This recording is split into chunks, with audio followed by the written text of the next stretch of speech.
Hi, this is Michelle Medrano with another episode of Contemplate This, where we contemplate your spiritual questions. I am continuing to work on developing a workshop on relationships here at Mile High Church that's happening in July.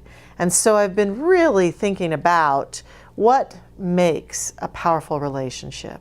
And today I really want to talk about listening, the value and the art of listening to one another.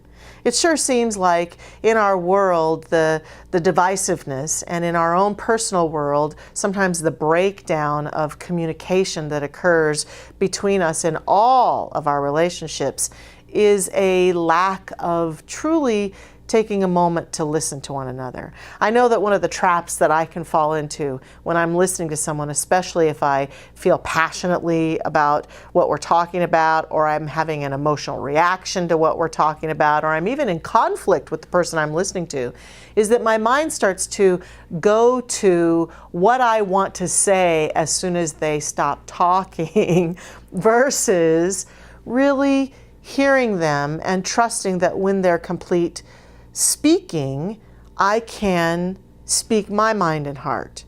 And so a huge part of the art of communication, I think, involves this willingness when we're live and in person, or when we're reading something, to really attempt to listen to what the other person is saying as openly as we can, and trust that when it gets to be my turn to speak out of their completion, that I will be able to do that in a way that forwards the conversation.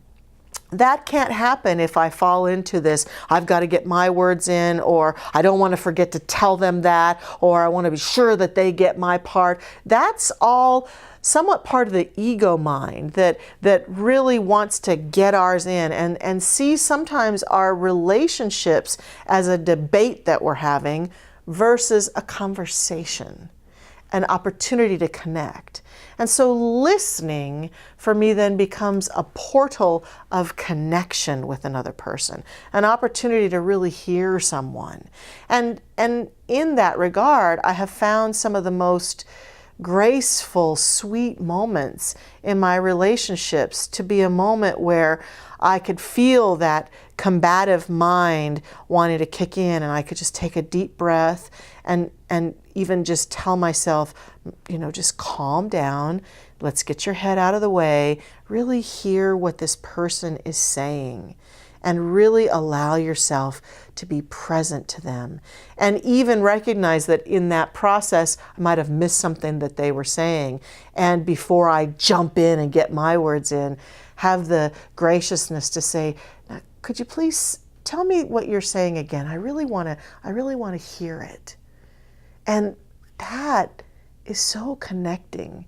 I remember when my son was little, and he couldn't talk very well yet. He was learning the art of speaking, where sometimes I would have to say to him, honey, tell me again what you're trying to say to me, because I really wanted to hear it. And I found that same kind of soft, heartful space, like I am listening to this beloved child who is seeking to speak their mind to me, is a huge part of what really creates true listening in our world and in our relationships.